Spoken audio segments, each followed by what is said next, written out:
Hey guys, we're ready for Variant Chapter 14. I hope you enjoy it. Chapter 14. I waited on the fourth floor by the unused common room, absently staring out the window as night fell. The windows faced east, and the pine forest below me was glowing orange, reflecting what must have been a magnificent sunset in the west. Nothing had been scheduled after class, and dinner was postponed to be included with the dance. We'd had nothing to do but sit in the dorms. Fortunately, anticipation seemed to quell the earlier unrest. I hadn't seen Isaiah all day, and even Havoc was calm. Almost all of the V guys were just wearing their uniforms to the dance, though most were a little more cleaned up than usual. Curtis had bought a sports coat and wore it over his usual shirt and tie. I didn't want to spend my few points on clothes, but I'd got my tie as straight as I could, and I'd borrowed Curtis's polish kit to shine my shoes. Now standing and waiting for Jane, I kind of wished I could have done more. I heard the click of footsteps behind me. It was Jane, and she was gorgeous. Her dress was brown and lustrous, like melted chocolate, and it gave her skin a golden hue. Her red hair was pulled up on top of her head, and she wore heels, emphasizing her slender legs. She put the sunset to shame. "Hi," I said. "Hi. You look good. You too." I exhaled and glanced down at my uniform. "Yeah, sorry, I didn't have anything else." Jane stepped toward me, and I caught a scent of her perfume. It was sweet and subtle, almost like vanilla or honey, but more floral. She didn't always wear it, but I loved when she did. "I think you look great." "Thanks." She kissed my cheek and slipped her arm through mine. "Can I hang on to you?" she asked with a giggle. "I've never worn heels before." I laughed. "You can definitely hang on to me, and you should wear them more often." We descended the stairs slowly. Feeling Jane on my arm made me forget about my problems. That feeling was shattered when we got to the cafeteria. As expected, the banner was a major source of controversy, and just as we were walking in the door, Isaiah was standing on a chair to tear it down. He was too late, of course. Almost everyone was already at the dance and had seen it. Jane and I smiled and walked into the room. Music was playing, loud enough that it was a little hard to hear each other. I didn't know most of the songs, but I didn't care. Jane and I walked out onto the dance floor, and she put her arms around my neck. "I've never been to a dance back in the real world," she said. To be able to hear her, I had to keep my cheek almost against hers. "Is this anything like those?" "Not sure," I said. "I went to a few of the casual dances, but never anything like prom." "How come?" I shrugged. "Never had a girlfriend." As I said it, I wondered what that sentence implied. If I'd never been to a dance because I didn't have a girlfriend, but I came to this dance, it suddenly struck me that there was no way the security cameras or microphones could hear what we were talking about. We could say anything. We could plan an escape or talk about what detention really was. She could tell me about those 15 people who had been here when she'd come. I'd never asked her. It could wait. I held her a little tighter. Even on the dance floor, all the students stayed with their gangs. The V's hung out at the back by the outside doors. Someone had propped them open to let the cool night air inside. The girls had all spent points on dresses, and they all looked completely different without their usual uniforms. Gabby wore something blue and shimmery that showed off her legs. Tapti's clothes were traditional from whatever country she was from. I had no idea which. Carrie was gorgeous, all smiles and laughters. No one could have guessed we were all prisoners. The other gangs were dressed up too. The society, which always looked a little overdone to begin with, now looked like characters in an old black and white gangster movie. The girls wore long, elegant gowns and perfect, intricate hairdos, and the guys were all in tuxedos. It must have cost a lot of points. Havoc wasn't as uniform in their style, but almost all of them had new, intricate tattoos and too much jewelry. But the longer we danced, the less I cared. I wasn't looking around the room anymore, nervously watching for Oakland or Skyver, or trying to count Isaiah's guards. It felt less important now. My arms were around Jane, my hands on her soft, warm back. I could feel her breath on my neck, her cheek brushing mine. When the lights turned up a little brighter and dinner was announced, we didn't move. Even when the music was shut off, Jane and I stayed on the dance floor, not wanting it to end. Jane sighed, and I squeezed her tightly, pulling her against me. "Time to eat," I finally said. "Do we have to?" "I think they're waiting for us." Dinner was served on a long table at the side of the hall. Understandably, Havoc hadn't wanted to spend time in the kitchen, so most of the food had been pre-prepared and was served cold. Several kinds of salads, finger sandwiches, fresh fruit, cheese plates. It didn't seem like a typical formal dinner, but we weren't going to complain. As I looked up and down the table, I hadn't ever seen this many Maxfield students looking this happy. After dessert was served, Curtis stood and shouted for everyone to be quiet. He raised his drinks. We were all drinking soda, which was a luxury. "I'd like to propose a toast," he said as the group quieted. I glanced at Isaiah halfway down the table. Not surprisingly, he looked suspicious. "To Havoc for this awesome dinner," Curtis began. After a moment of astonishment, cheers erupted up and down the table. "To the Society for handling the administration of all this," he continued. I had no idea what he meant, and I don't think anyone else did either, but people cheered. Maybe it was the best compliment he could give them, something vague. "And to Carrie," he said. There were cheers and laughs, and Skyver made a gagging noise. Naf stood up, raising her cup. Her dance attire was somewhere in between a dress and lingerie. I definitely hadn't seen it in the catalog. She must have made it. "And to the V's for the decorations." More applause. Jane was on her feet before I knew it. "And to Lily Patterson." The table exploded, many standing and cheering, and others booing and yelling. I stood and put my arm around Jane's waist and joined her in the toast. It was too chaotic now for anyone to drink in unison. Many in the society section had put their cups down, but Jane and I clinked our glasses. A few moments later, the relative calm of the dinner lost. The table was pushed back to the side of the hall, and the music resumed. I was helping shift chairs in the crowd when someone touched my arm. I turned to see Becky. She was wearing a floor-length black dress, her hair curled and twisted like springs. "Hey, Becky," I said as I continued to move the chairs. "Hey, Bence." She took my arm to stop me. I looked back at her, waiting for her to say something, but she seemed reluctant. "What's up?" I said, having to shout a little to be heard over the music. She leaned in. "I just wanted to say that I agree with you and Jane. Some people think that Lily deserved it, but I don't." I looked into her eyes, and she stared back. She stammered, I just wanted you to know." Before I could reply, she turned and left, pushing her way through the crowd. I watched her for a moment. She'd been a V, Mason had said. She'd helped start the V's, and now she was so broken, lonely. I felt a sudden ache. I wanted to go after her and say something. I wanted to hug her.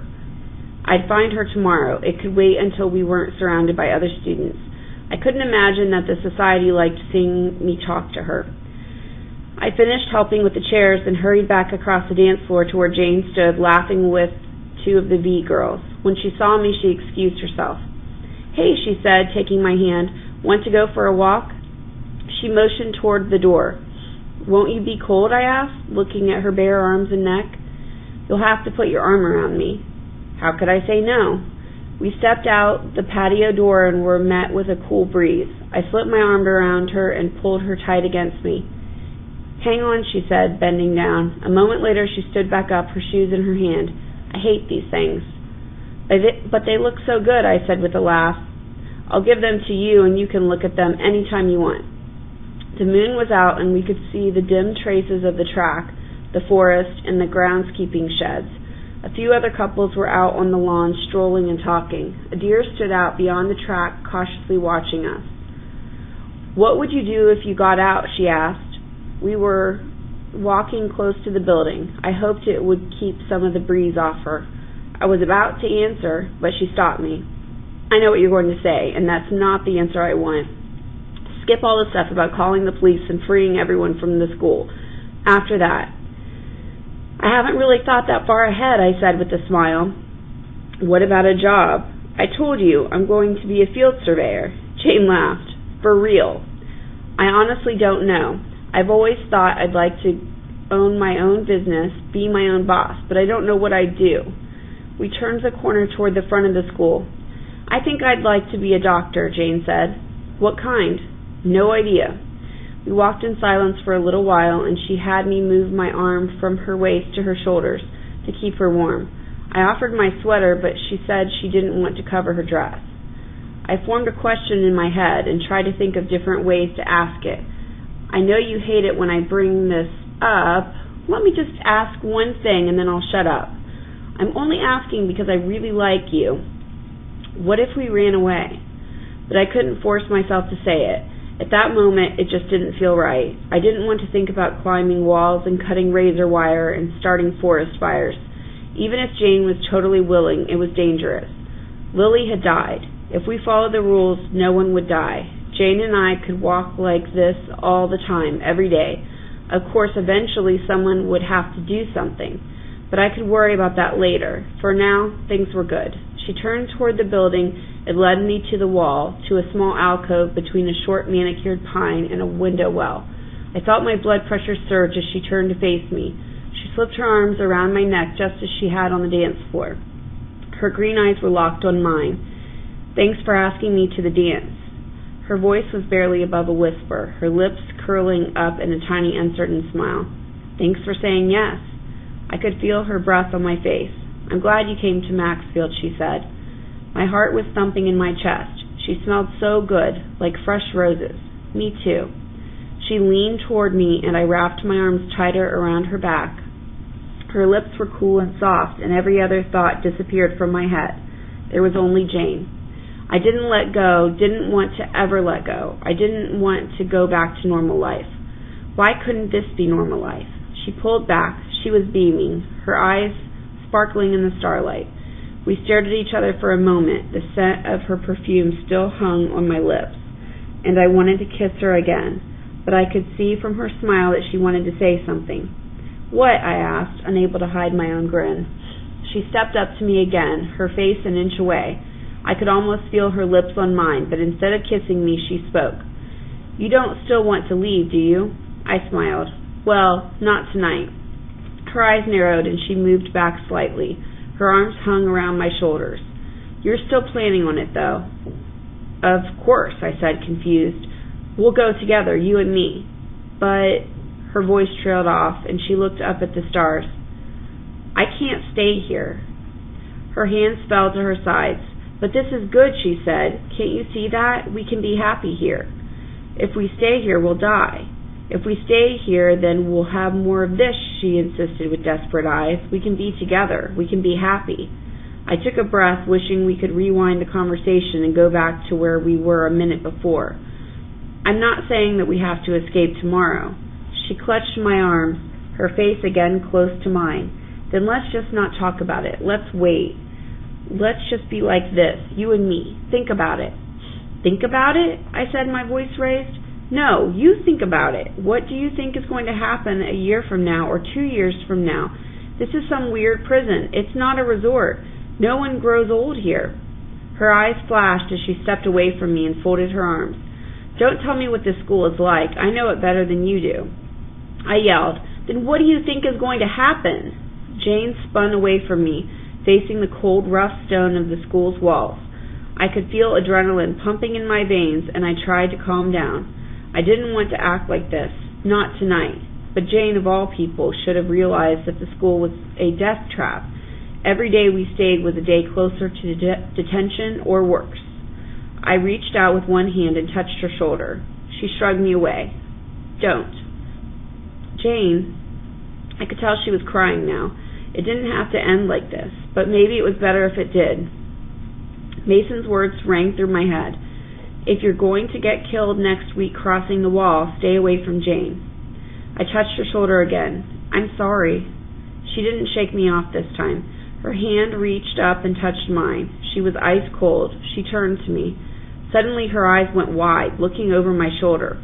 Her mouth opened in a scream, but it was knocked out of her. Something hit me in the back, and I smashed forward into Jane, knocking her into the wall.